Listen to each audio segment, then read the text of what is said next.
Hey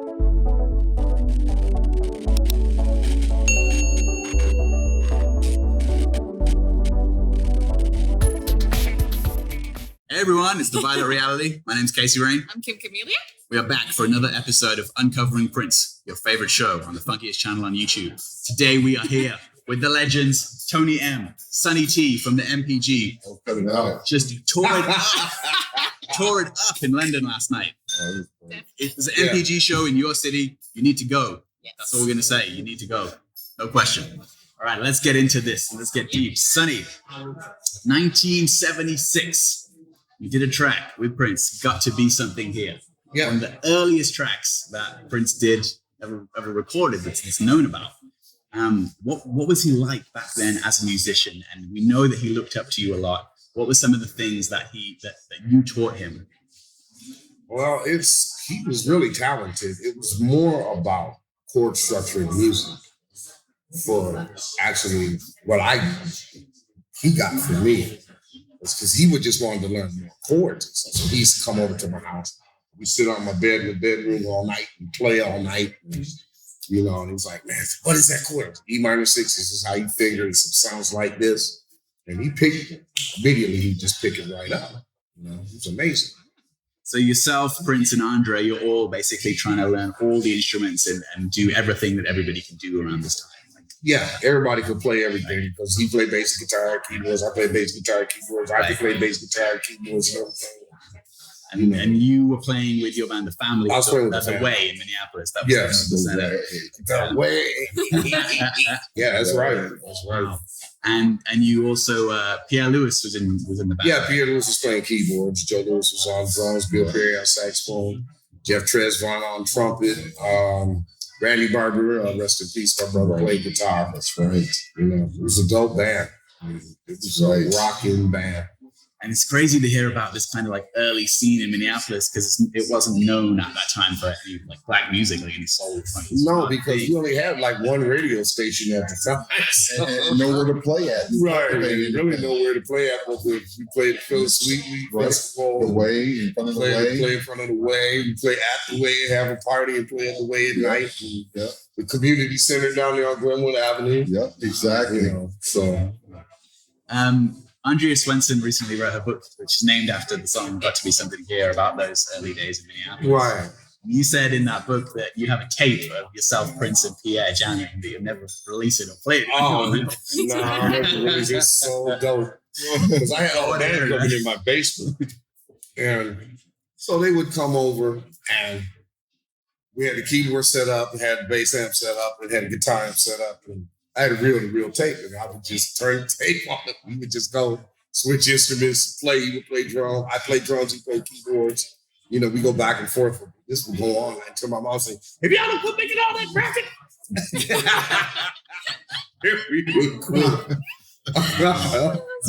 So, Tony, what was your kind of experience around this time growing up in Minneapolis with this music scene?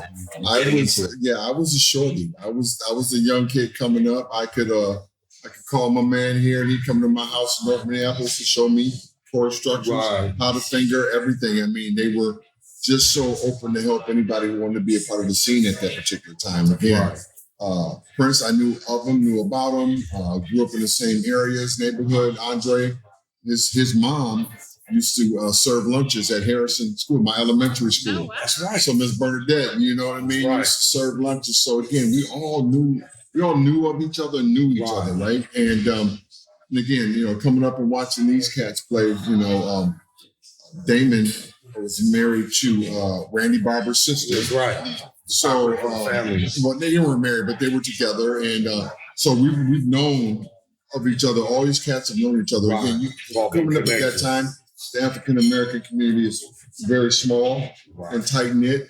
So you either knew of or knew personally, you know, a lot of these individuals. Like I've said in the past, you know, Terry Lewis used to be my Pop Warner football coach. You know, Jerome and I went to high school and grade school together. Even Jerome from Maserati. That's right. We went to Harrison together. I mean, we all grew up together. Yeah. So cool. And so around the time that Prince gets his deal with Warner Brothers, what did that mean to the scene in Minneapolis? Because he was the first person from your scene. It was weird, man, because nobody really knew the ramifications of it, right? You know, that's what was weird, because I was working at a school, and him and Andre came up to the school. He had just, you know, Simon, one of us, came back. He got this new Datsun. They came in and we played basketball, and he's like, "Want to see my new car?" I said, "No, I don't want to see your car. What car?" You know, I was like, I was kind of jealous a little bit. I don't want to see your car, man. So finally they was leaving. I said, "Okay, man, I'll come see your car." I said, "Oh, you got a little green Datsun. Cool." Green Datsun, that's right. That was right when he first signed me Warner. Yeah. And that was really a crazy memory when I think back about it. Yeah, for me, it was, I don't know, like I said, you didn't understand the ramifications, right? You didn't understand that the floodgates were going to open, or what he was going to be able to present to all the musicians that were coming up around him at that particular time.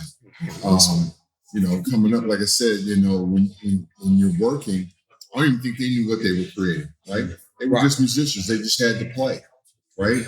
And then when the time came, man, it bubbled up. It was a force to be reckoned with at that particular time.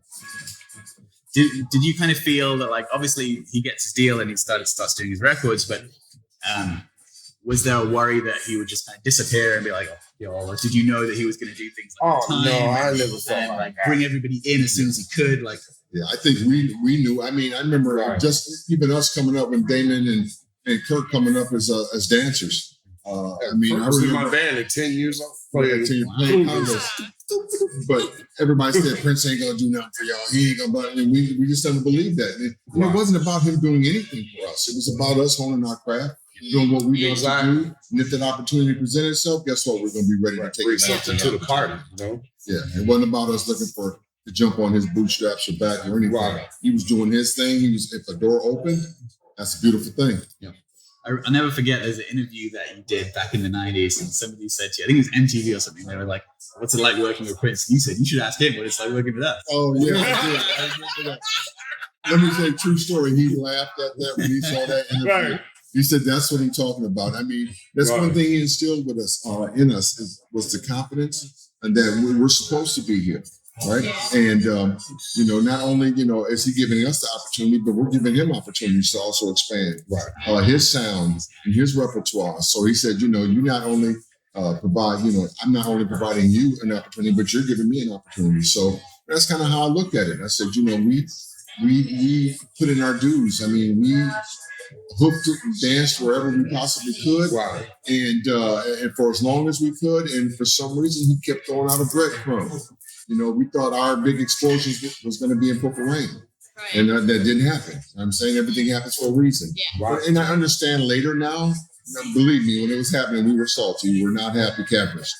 But, you know, when I look at his loyalty to people in his crew, so you understand the progression. And when certain people get let go and then, you know, I've got to find something else for them to do, it just wasn't our time yet. You know, but when you're trying to get on, you're not. Right. Patience is not a virtue at that particular time. Yeah, because I remember when they were filming Purple Rain, I was playing with Morris Wilson. That's right. I played a jazz band. I was just playing around town. In every alley, there's a big light truck and all these trucks. Like, what's going on? Yeah, man. Trying to get into First Avenue. What's happening? Yeah. Yeah, I was playing right across the street from First Avenue, actually. That's right. That's right. Next to the Academy Theater. Right. And that's, you know, where Trump dumped the chicken in the trash. It's right in that alley. Yeah, I was right where the club was. Yeah. So when obviously Prince growing up, Andre was his best friend, his bass player originally, and then when Andre wanted to do his own thing, get his own deal, whatever, I know that you and Prince talked at that time about you coming into the Revolution at that time. And then something happened, and you know he ended up with Brown Mark. Well, he got marked. So he just I don't know what really happened. I think he was just playing around with me at the time. Right. So he's like, "Yeah, I'm gonna call you something." I'm like, "Yeah, just call me when you can, man. I mean, if you're gonna call me, call me, you know." So then he said, "Just get ready." So I was seeing Mark because he was playing with Fantasy at the time, and little did I know he was talking to Mark too. And so I said, "Now get ready to go with Prince." So next thing I know, Randy calls me and says, "We need a bass player." I said, I'm getting ready to go with Prince. He said, did you hear me? Mark just went with Prince. And I flew. I said, man, what? Yeah. And so I see them at the Nakarima. See Prince at the Nakarima because it was Prince and Vanity 6 played and the Time played. You know, at the Nakarima, as small as that club was, right. Had a big sound system, big soundboard, Vanity 6 on this little stage. Yeah. You know, it's just this little hood club. You know? It was a hood club, real. And I walked up on him and I was just all over saying. It's funny because I think Terry said that he was at one point like Prince wanted him to play bass with him as well, and he chose to like be in the Time instead because he wanted to keep working in comparison with exactly. Well, I mean, Terry was Flight Time. I mean, it wasn't the Time; it was Flight Time. Yeah, it was Flight Time. And that's why that was the name of the band. And you know, you had Batman on sax, and you know, being on drums. I mean, they had their niche. I mean, you got to understand. This was a competitive time. Yeah, it was a bunch of bands at that time. And they were all smoking. And, you know, you had Prince Family, you had Fantasy, you know, you got Sonny and them. I mean, you had, oh man, it was nonstop. Right.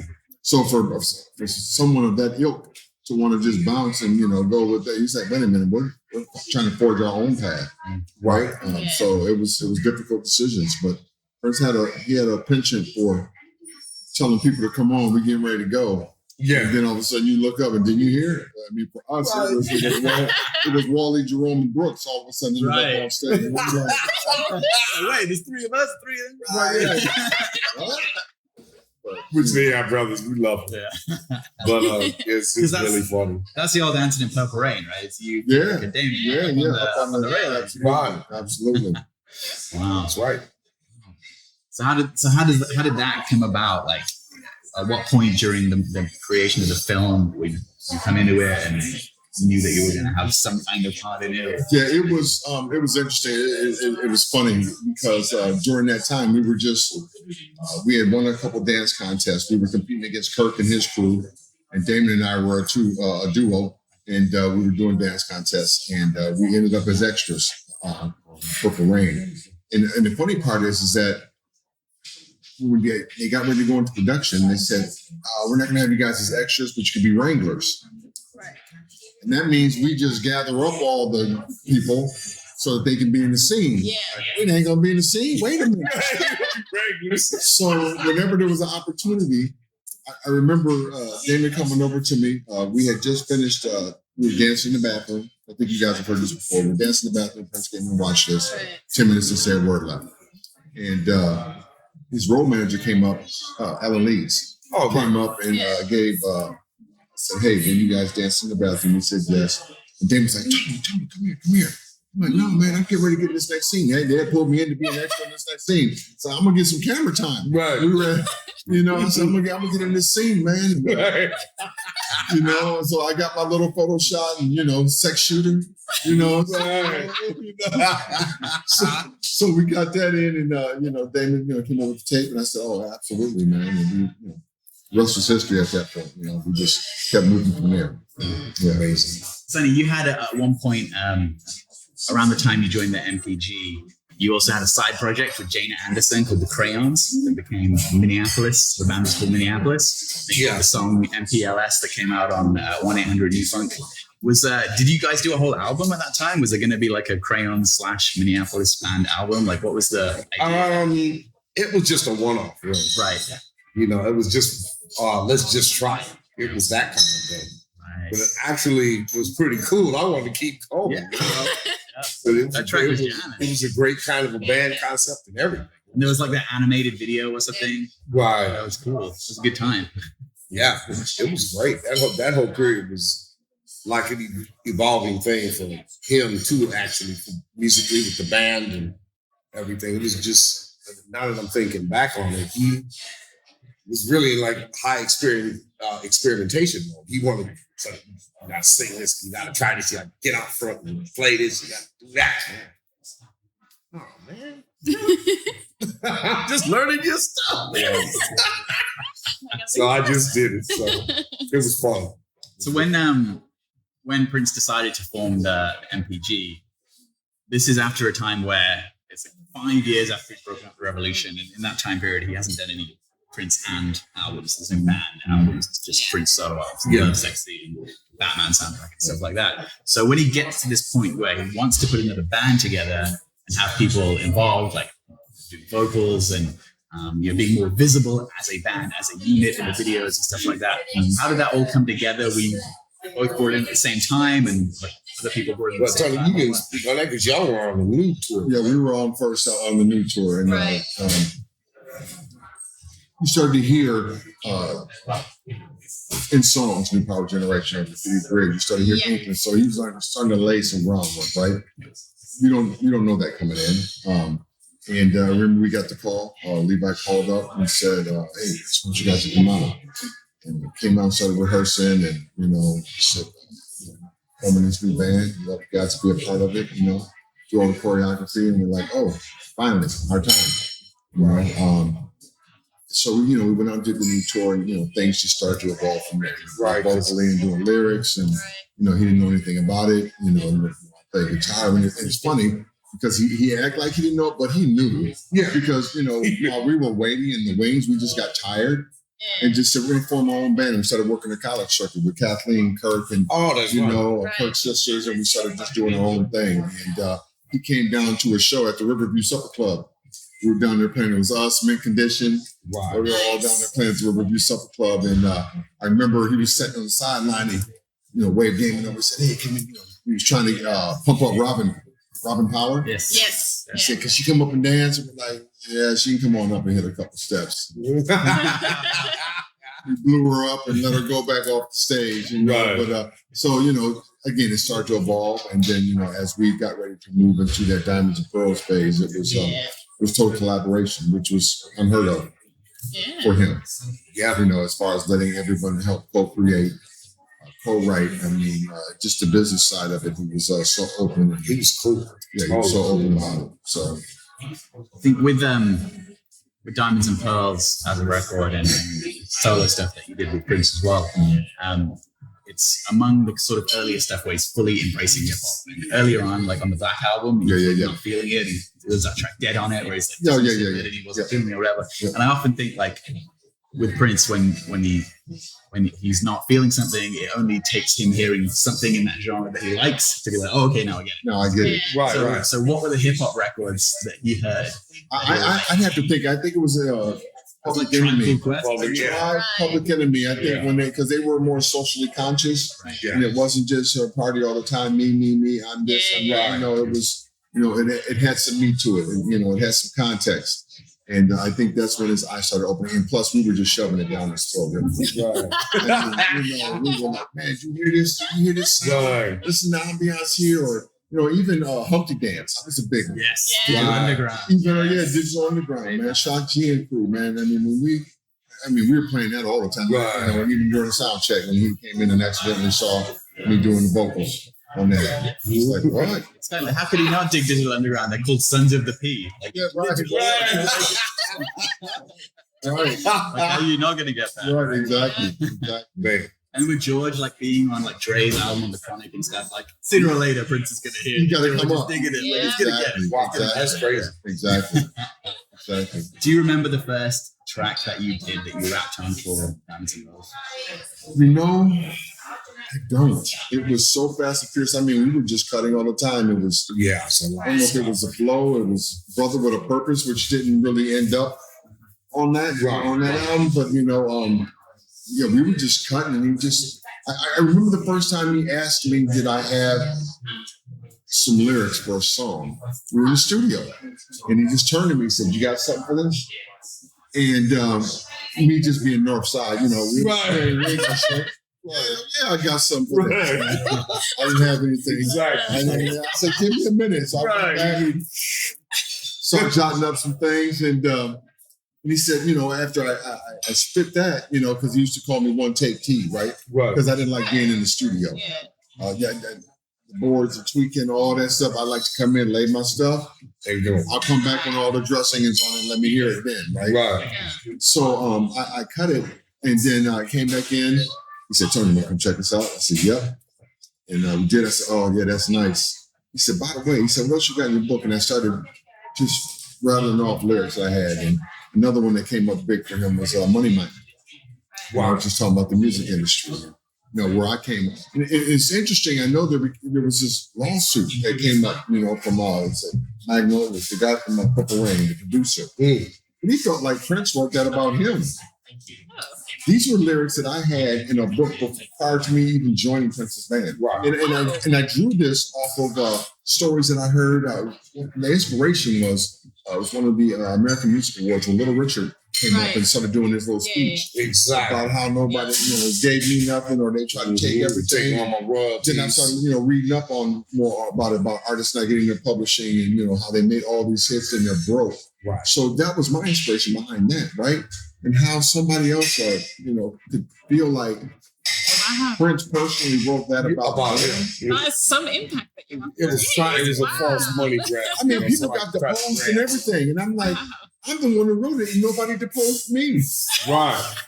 Nobody asked me where it came from. I mean, I had the lyric book because I date every time I write something, right? And if you'd have asked me to bring my pen and pad, we didn't end the discussion. We don't need to go to court. Right. Here's what I wrote it on. It's like, look, it's my handwriting. Absolutely. Exactly. Absolutely.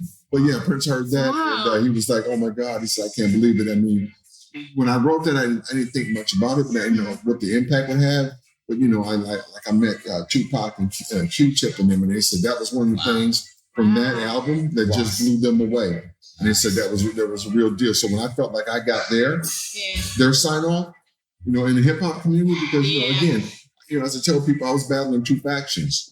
That's right. So I had the hardcore Prince fans who didn't want to do with it. Yeah. I didn't want to do with that. What are you doing, Prince? Yeah. Right? Yeah. And then I had the hip hop community going, what's he doing rapping with Prince? That ain't hip hop, so it was that battle. Yeah. So when I got signed off from certain individuals, I enjoyed it and I like this artist in the industry. I think that helped validate what I was trying to do and come up.